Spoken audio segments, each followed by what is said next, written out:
오늘 우리가 함께 우리 교회의 존재 이유, 존재 목적에 대해서 오늘 함께 좀 살펴봤으면 좋겠습니다. 오른쪽에 제가 보기에는 오른쪽이네요. 오른쪽에 보면 목장이 교회입니다 라고 한 후에 교회가 해야 될 5가지 사명이 있습니다. 교회가 이거 해야 됩니다. 우리 같이 한번 읽어볼까요? 다시 한번 함께 읽죠. 예배 시작. 하나님을 예배하는 교회, 교육, 말씀으로 제자 삼는 교회, 교제, 전도, 섬김, 봉사와 사랑을 실천하는 교회. 주님이 이 땅에 교회를 세우시고 교회에 대해서 기대하시는 것이 있습니다. 5가지, 교회는 5가지의 사명이 있는 거죠.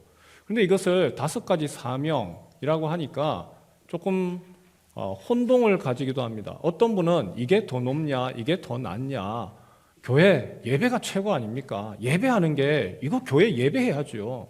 어떤 분은 또 가르치는 거, 여기에 교육에다가 굉장히 많은 중심을 둡니다. 어떤 분은 교제, 교회는 돌봄, 이게 교회의 최고죠. 어떤 분은 전도 안 하는 교회, 이게 교회입니까? 어떤 분은 마지막에 섬김, 교회가 노숙자들 봉사하고 그리고 지역을 섬기는 거, 이게 교회의 역할 아닙니까? 5가지라고 하니까 이 안에서도 자꾸 다툼이 일어납니다. 그런데 우리 한번 볼까요? 우리가 생각하는 거 말고요, 예수님께서 생각하실 때 교회, 너희는 교회는 이런 교회가 되어라. 예수님이 기대하신 교회의 모습이 있습니다. 예수님이 생각하는 교회의 모습, 바로 우리 표가 이거죠. 영혼을 구원하여 제자 삼는 교회. 예수님께서 기대하시는 모습입니다. 마태복음 28장, 우리가 잘 아는 말씀이죠. 18절에서 20절 말씀, 예수님이 마지막으로 제자들에게 준, 사도들에게 준 유언이죠. 같이 한번 읽겠습니다. 시작. 예수께서 나와 말씀하여 이르시되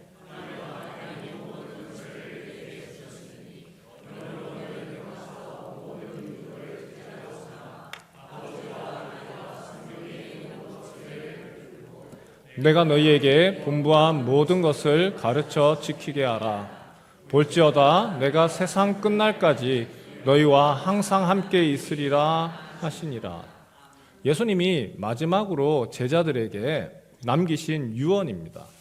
사도들, 예수님의 제자들이죠. 그들을 보내시면서 사도, 다르게 얘기하면 대사라고도 하기도 하는데, 사도, 무리들, 제자들에게 내가 너희에게 이것 좀 부탁한다. 너희가 이거 해다오. 사도는 예수님의 명령을 받아서 한 곳에서 가서 흩어져서 복음을 듣지 못한 사람들에게 복음을 전하고, 그리고 그들이 그곳에서 복음을 전하여서 교회를 세우고 예수님의 원하시는 대로 제자 삼는 일을 하는 사람, 그들이 바로 사도들입니다.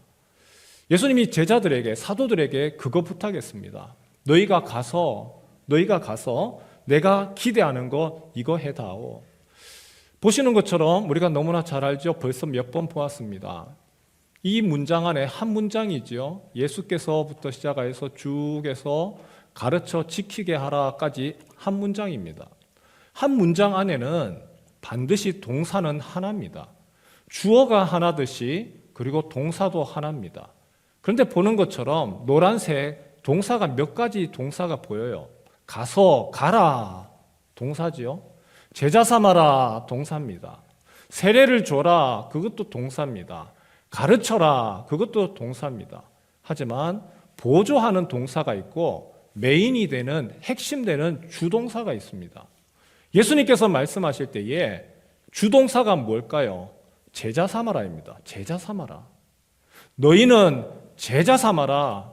이것이 예수 직역을 하면, 헬라어 원문으로 하면 너희는 제자 삼아라. 그런데 보조동사가 있습니다.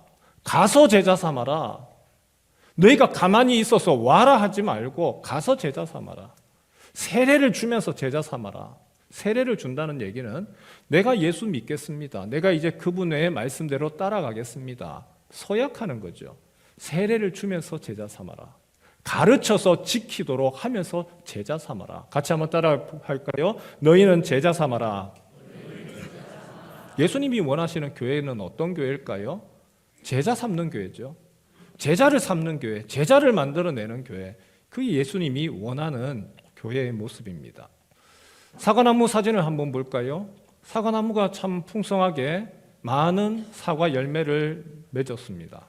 생명의 삶을 할 때에도 말씀을 드렸어요. 여러분, 사과나무의 존재 이유가 뭐죠? 사과나무는 무엇을 위해 존재합니까? 열매 맺기 위해서요? 맛있는 사과 하기 위해서요? 열매를 맺는다 하더라도 어떤 사과는 푸석푸석하고 어떤 열매는 보면 아주 탐스럽고 맛있습니다. 무슨 열매를 맺어야 될까요? 좋은 열매요? 하지만 아니에요. 사과나무의 존재 이유는요, 또 다른 사과나무를 심는 거예요. 나만 열매를 맺는 게 아니고 또 다른 사과나무가 심겨지도록, 그래서 이걸 퍼뜨립니다. 사과 안에 씨가 있고 그것이 또 퍼뜨려서 전파되도록, 그래서 더 많은 사과 숲을 이룰 수 있도록, 그것이 사과나무에 존재하는 이유입니다. 교회도 마찬가지죠. 교회, 어떤 교회를 기대하십니까? 성장하고 부흥하고 그런 교회를 기대하세요? 우리 기대죠. 예수님의 기대는 뭡니까? 예수님의 기대는 성장하고 부흥하고, 그거보다 제자 삼는 교회, 제자를, 예수님의 제자를 만들어내는 그런 교회를 예수님이 기대하십니다. 같이 한번 따라해 볼까요? 예수님 닮은 제자, 예수님 성품 닮은 제자, 예수 향기 풍기는 제자. 예수님은요, 또 다른 너희가 제자가 되고, 먼저는 너희가 제자가 되고, 그리고 또 다른 예수 제자 만드는 거, 예수 제자 만드는 거, 예수님의 제자 만드는 거, 그것을 우리 예수님이 기대하시고, 그래서 교회가 세워져서 그 교회들이 무엇이 됩니까? 하나님 나라를 이루어 나가라. 예수님은 우리 교회가 성장하고 부흥하는 것을 기대하시는 것이 아니고, 예수님은 또 다른 제자를 만들어내어서 하나님 나라를 이루어 나가기를 원하시는 거죠. 사도행전은요, 바로 그 사도들, 예수님으로부터 보냄받은 사도들이 나아가서 어떻게 하나님 나라를 이루어 나갔느냐, 어떻게 제자를 삼았느냐, 어떻게 교회를 세워서 그들로 말미암아 예수의 제자 되게 했느냐, 그 내용이 기록된 것이 사도행전입니다. 그리고 거기에 가장 대표적인 중심 인물이 바울이죠. 바울이 곧 예수를 모르는 사람들에게 가서 예수님을 전합니다. 그리고 3, 4, 5 모여서 교회를 세웁니다. 그리고 그 다음에 무엇을 하죠? 반드시 하는 것이 있습니다. 제자 훈련이었습니다. 가르쳤습니다. 때로는 짧게 혹은 2년씩 가르쳐서 그리스도인 되게, 다르게 얘기하면 제자 되게 만들었습니다. 그 바울이 핵심내는 내가 이런 일을 했습니다 라고 오늘 정리했는 말씀이 오늘 우리가 읽은 골로새서 1장 24절에서 29절입니다. 그 중에서 우리가 28절 말씀만 같이 한번 볼까요? 가장 핵심되는 말이죠. 함께 읽겠습니다. 시작. 우리가 그를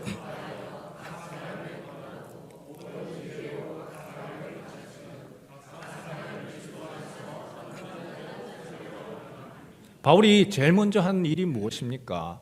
나는 전파했습니다. 나는 예수의 복음을 전했습니다. 복음 전했습니다. 전도했습니다. 사람들에게 복음을 알려주었습니다. 전파했습니다. 그리고 나는 두 번째, 그리스도 안에서 완전한 자로 세우려고 했습니다.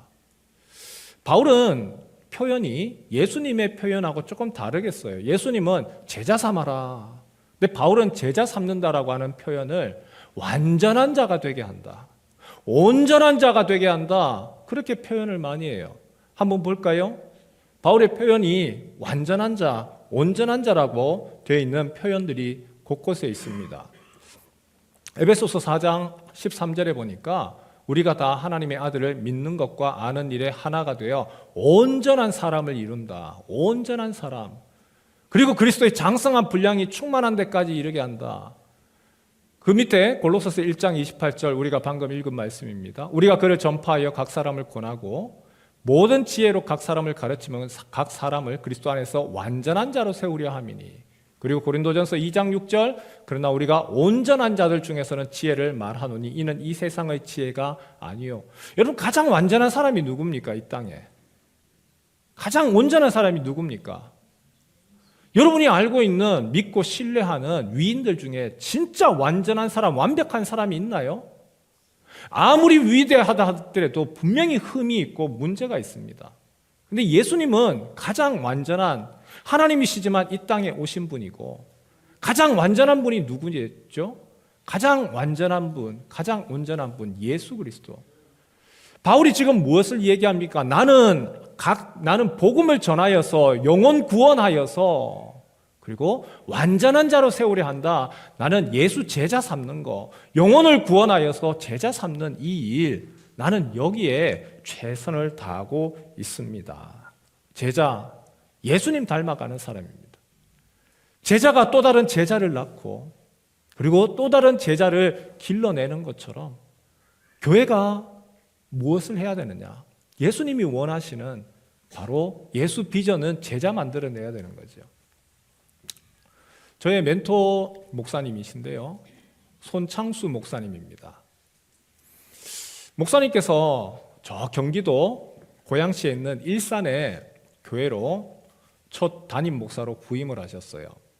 부임하실 때에 한 교인들이 한 250명 정도 되는 교회였습니다. 열심히 목회하고 또 사모님과 함께 목양을 하다 보니까 좋은 소문이 나고 그래서 교회에 많은 사람들이 찾아왔습니다. 그래서 교회가 250명인 교회가 500명으로 늘어났어요. 250에서 500명이 늘어나니까 좋은 것도 있지만 공간이 비좁은 겁니다. 공간이 비좁아서 전부 다 아우성입니다. 그때에 별로 멀지 않은 곳에 아주 공원이 잘 돼 있는 공원이 있습니다. 그 공원 옆에 예배당 건축을 하던 교회가 부도가 나서 딱 멈춰져 있는 교회가 있었어요. 그래서 그 교회에 매입하는 것이 어떻겠느냐라고 하는 또 의견이 있어서 당회에서 그렇게 하기로 하고 그 예배당을 매입을 했습니다. 그리고 옮겨갔어요.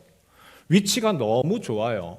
그리고 또 교회가 좋다 소문이 나다 보니까 그 교회에 사람들이 막 몰려와서 교회 교인 수가 1000명이 넘었어요. 1000명이 넘으니까 건물은 괜찮은데 또 다른 문제가 생겼죠. 여러 가지 시스템적인 부분들 또 해결해야 되는 문제 불협화음들이 일어나는 겁니다. 그래서 목사님이 사모님하고 이걸 어떻게 해결해야 될까 하여서 여러 세미나를 이렇게 다녔습니다. 그러다가 세미나를 오다가 여기 부산에 있는 풍성한 교회, 부산의료원 옆에 있는 교회 있죠. 풍성한 교회에 두 날개 세미나를 알게 되었습니다. 그리고 컨퍼런스부터 시작해서 6번에 걸쳐서 한 번 갈 때마다 1주씩인데 6번, 총 7번, 7주를 거기서 교육을 받고 훈련을 받았어요. 그리고 그곳에서 하라는 대로 정말 그대로 A부터 시작해서 Z까지 그대로 다 진행을 했습니다. 우리 성도님들께서 풍성한 교회에 대해서 아시는 분들도 있고 모르시는 분도 계실 건데요. 풍성한 교회는 군사훈련으로 유명합니다. 이름 자체가 군사훈련이에요. 그러다 보니까 막 이렇게 푸시하고 굉장히 강요하고 이런 교회입니다. 근데 손창수 목사님은 성격이 어떤 분이시냐 하면 굉장히 부드러운 분이에요. 마치 옆집 아저씨처럼 그냥 덕스럽고 유한 분입니다. 근데 이분이 풍성한 교회에서 한 거 그거 하라고 하니까 그대로 했어요. 교인이 1000명인데 그러다 보니 성경 공부반을 만들어내는데 그냥 군사훈련처럼 착착착 교역자들 막 시켜가지고 돌리고 이런 게 아니고 내가 성도들 한 사람 한 사람 다듬고 그분들 내가 섬기면서 제자 만들어야지라는 마음으로 일주일에 성경 공부반을 담임 목사가 6개를 운영을 했습니다. 제가 지난번에 토요반 주일반 하고 나니까 2개 하는데도 굉장히 힘들어요. 그런데 6개를 그대로 다 하다 보니 몸이 완전히 몇 년을 지내다 보니까 몸에 진이 완전히 다 빠졌습니다. 송구영신 예배를 마치고 난 후에 1월 1일 지나서 1월 2일 주일 예배를 지나고 그리고 1월 3일 아침이었습니다. 날씨가 엄청 춥던 날에 그냥 두 분이서 부부가 사우나라도 가려고 하다가 이런 날 너무 처지면 안 된다고 오히려 친구들에게 전화가 와서 운동하자고, 그래서 테니스채를 들고 바깥에 나갔습니다. 엄청 추운 날. 그리고 한번 경기를 하고 난 후에, 그리고 그 다음에 쉰다고 앉아서 옆 사람하고 대화를 하다가 그 길로 그대로 넘어갔습니다. 심폐소생을 하고 다 했지만 특전사 출신이 계셔가지고 심폐소생, CPR 다 해도 소용이 없는 거예요. 이미 몸이 모든 것이 기력이 다 쇠해서 그 길로 돌아가셨어요. 이 멘토 손창수 목사님이 저의 외삼촌입니다. 2011년도 1월 3일 날 그렇게 60이 되기 전에, 나이 60 되기 전에 돌아가셨어요. 서울에 있을 때에 한 번은 전화가 왔습니다. 현웅아, 너무 피곤하고 힘든데 좀 쉬었으면 좋겠다. 혹시 좀 쉴 수 있는 좋은 곳 없냐? 그래서 제가 알고 있는 몇 군데를 여기가 좋을 것 같습니다. 이야기를 드렸어요.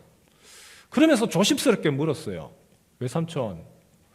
외삼촌은 지금 풍성한 교회 두 날개를 하시는데 두 날개는 군사훈련이고 외삼촌 성향하고는 너무 다릅니다. 너무 다른데 왜 다른 옷을 입으려고 하십니까? 그렇게 얘기를 드렸더니 외삼촌이 하시는 얘기가, 내가 세미나를 다니다가 내가 두 날개를 통해서 영혼 구원과 제자 훈련, 내가 이 가치를 내가 여기에서 봤다. 그래, 네 말대로 우리 교회 교인이 1000명이 넘는데, 하지만 이 1000명이 넘는 교인 중에서 과연 나와 함께 예수 십자가, 바로 예수 제자로서의 이 십자가 향하여서 나아갑시다라고 한다면 과연 우리 교회에 몇 명이 그렇게 함께 일어날까? 나는 그래서 주님 앞에 섰을 때에 나는 녹슬어서 주님 앞에 서고 싶지 않다. 나는 따라서 서는 한이 있더라도 내 마지막까지 나는 예수 제자 만들다가 나는 그렇게 하다가 주님 앞에 섰으면 좋겠다. 제가 그때는요, 그 말의 의미를 이해를 못했습니다. 지금은 이제 조금 알 것 같아요. 예수님의 제자 만들기 위하여서 예수 제자 만드는 것이 가장 중요하다라고 하는 의미가 뭔지를 조금 알 것 같아요. 여러분, 우리의 관심은 뭐죠? 우리의 관심은요, 외형적으로 드러나는 거예요. 우리 교회가 어느 만큼 크냐, 우리 교인 수가 얼마만큼 많으냐, 우리 교회는 주차장이 얼마만큼 확보가 되어 있느냐, 우리 교회에는 차량이 몇 대가 있느냐, 그리고 우리 교회는 카페가 있느냐 없느냐. 우리의 관심은 외형적인 겁니다. 그런데 예수님의 관심은 뭘까요? 제자가 몇 명 있느냐. 성이 화려했던 곳입니다. 여러분, 소돔성은 아주 근사했던 곳입니다. 그때 당시에 최고였습니다. 그러나 주님이 찾으셨던 것은 그 소돔성에 의인 10명이 있느냐였습니다. 여러분, 우리 교회를 바라보시면서 예수님이 무엇을 원하실까요? 너희 제자 삼고 있느냐? 이 교회에 예수의 제자가 몇 명 있느냐? 예수님이 우리에게 물으시는 것은 예수 제자를 기대하시는 것이지, 주님, 우리 교회가 이만큼 크고 화려하고 재정이 넉넉하고 그리고 사람이 많습니다, 이걸 원치 않으시겠죠. 여러분, 그러면 교회가 해야 될 사명 분명합니다. 영혼을 구원하여서 제자 삼는 거, 이게 예수님이 우리에게 기대하시는 건데, 그럼 어떻게 해요? 어떻게 예수의 제자를 만들어가고 어떻게 예수의 제자를 삼아야 될까요? 우리 골로새서 1장 28절 바울의 그 사명, 우리 다시 한번 읽어볼까요? 1장 28절에 세 번역으로 한번 볼까요? 세 번역에 보니까 명확하게 나오네요. 우리는 이 그리스도를 전합니다. 영혼 구원을 위해서 애씁니다. 그리고 우리는 모든 사람을 그리스도 안에서 온전한 사람으로 세우기 위해서, 다르게 얘기하면 제자 삼기 위해서 모든 사람에게 권하여서 지혜를 다하여 모든 사람을 어떻게 하죠? 가르칩니다. 예수님의 말씀과 바울의 말을 종합을 한번 해보면 공통적인 것이 있어요.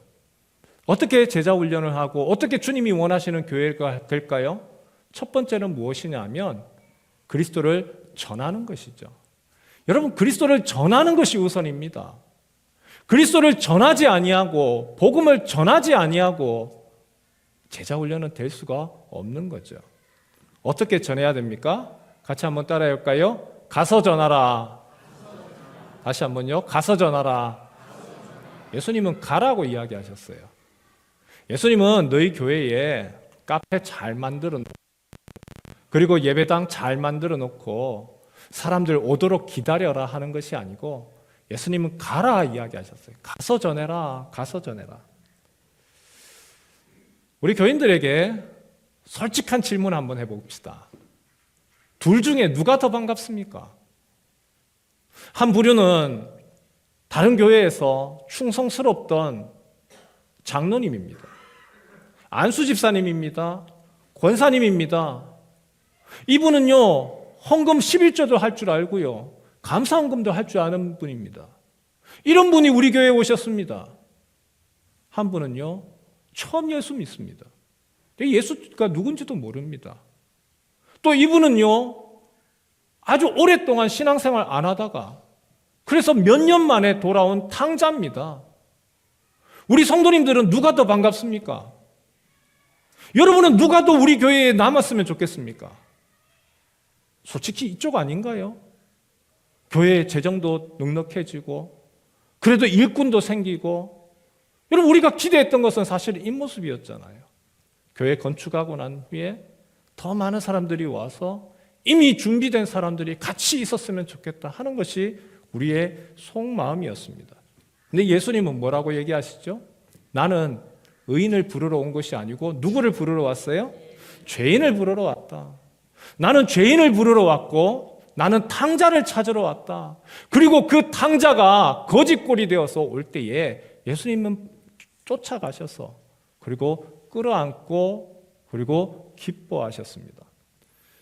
이미 다른 교회에 잘 다니는 분, 그런 분을 우리 교회에 데리고 오는 것은 그건 전도가 아니죠. 하나님 나라의 관점으로 한번 볼까요? 하나님 나라의 관점으로 보면 A 교회에 잘 출석하고 있는 분을 우리 교회에 데리고 왔어요. 그러면 하나님 나라의 관점에서는 덕이 플러스 되는 것이 있습니까? 플러스 되는 게 없죠. 우리 교회에는 뭐 어떻게 좋은지 모르지만 저 교회는 안 되잖아요. 여러분, 그런 얘기죠. 우리가 무엇을 해야 될까요? VIP에 관심을 가지고 한 영혼을 귀하게 여기고, 그래서 이 말을 가장 심플하게 만든 게 이거죠. 같이 한번 볼까요? 전입신고하지 말고 출생신고합시다. 여러분, 우리가 지금 기대하고 나아가는 거, 예수님이 기대하시는 것은 다른 교회 사람을 데려오는 것이 아니고 가서 전해라. 우리가 가서 영혼을 주님이 원하시는 대로 전도하고, 그걸 주님이 기대하시는 거죠. 그래서 이런 생각이 듭니다.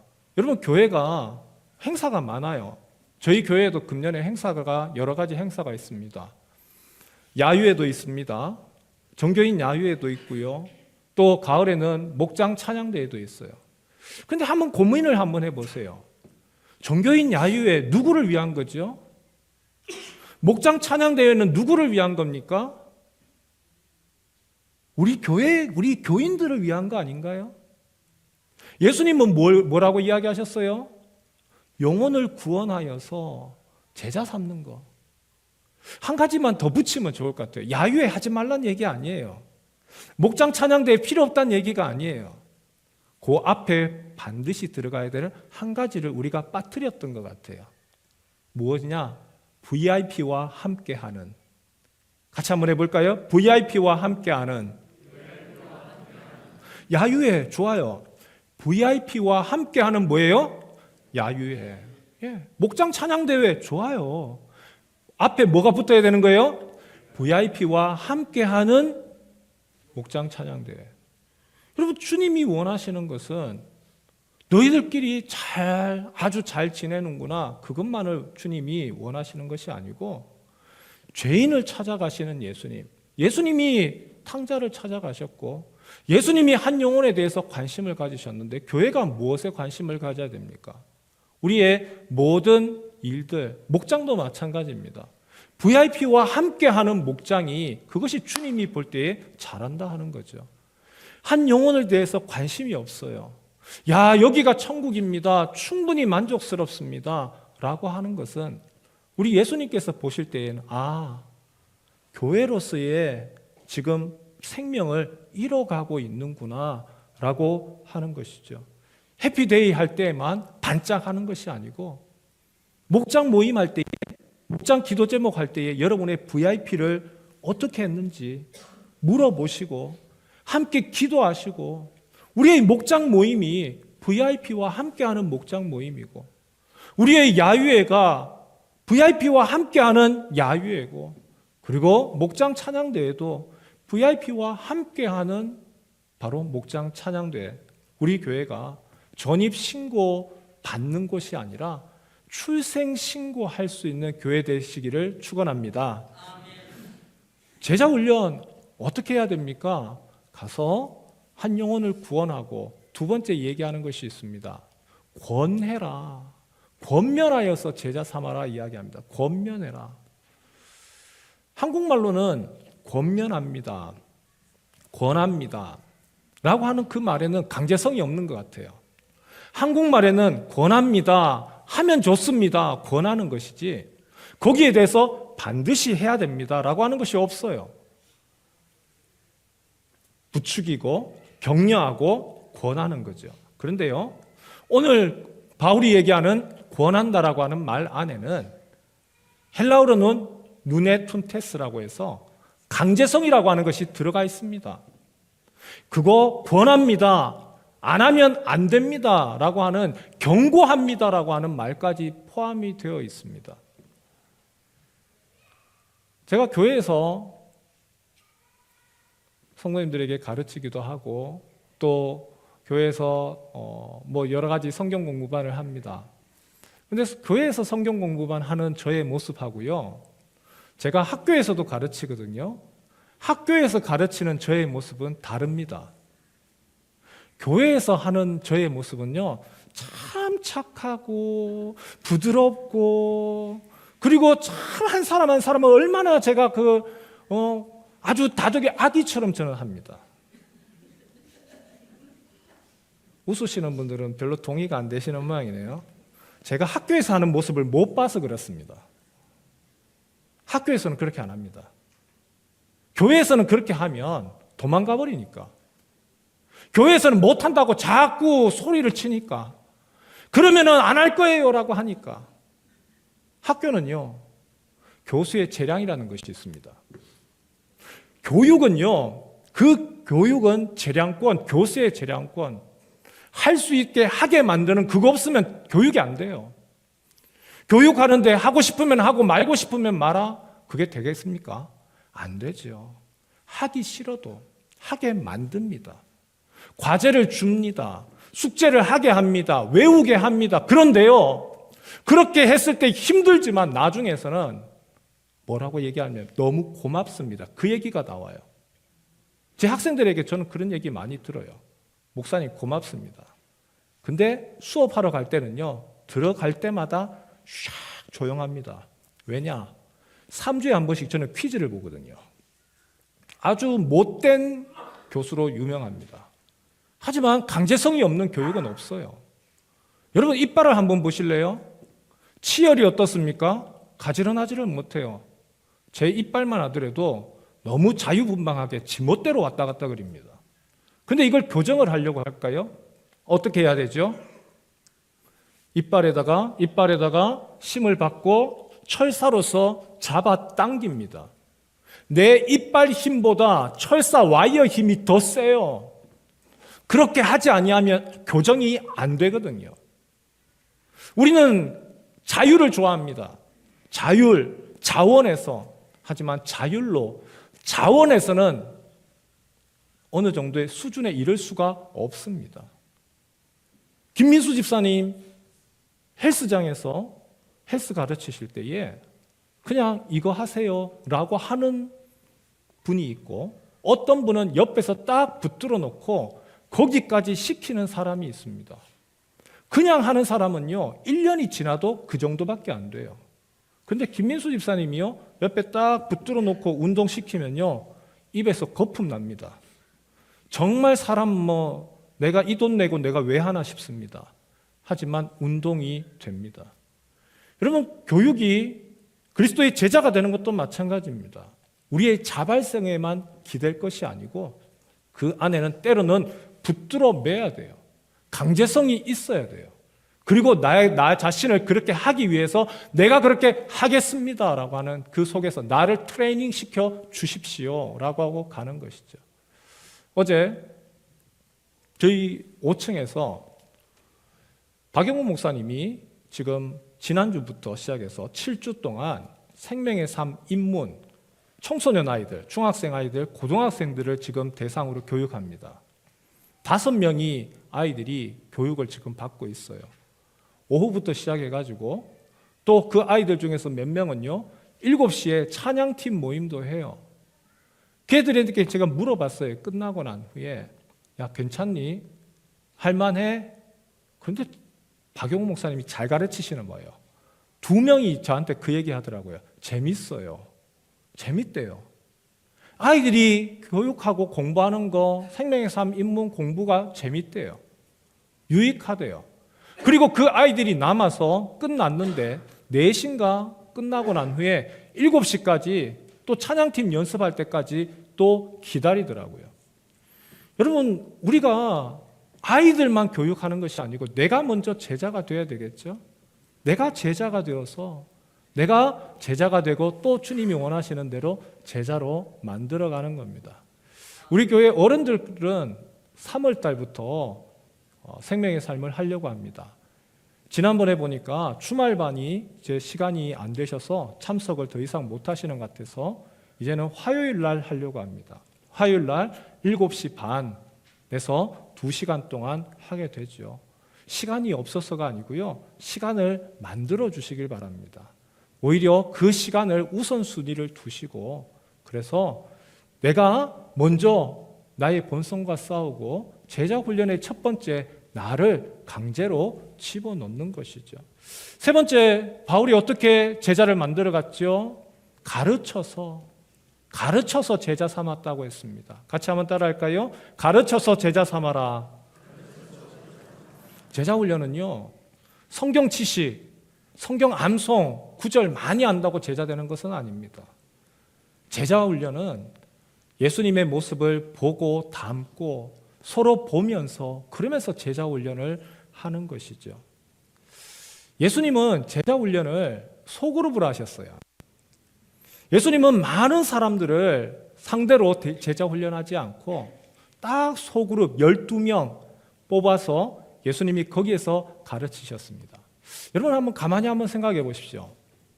여러분 이 자리에 박현웅 목사가 아니고 예수님이 이 자리에 서서 설교한다고 생각해 보세요. 여러분 변화될까요? 안 될까요? 답을 안 하시네요. 예수님이 이 자리에서 설교를 하십니다. 은혜가 될까요? 안 될까요? 은혜 되겠죠. 그러면 예수님이 서서 설교를 하면 여러분들이 다 마음을 다 열고 다 아멘으로 받고 그리고 다 제자가 되겠죠? 안 돼요. 왜 안 되시죠? 권사님은?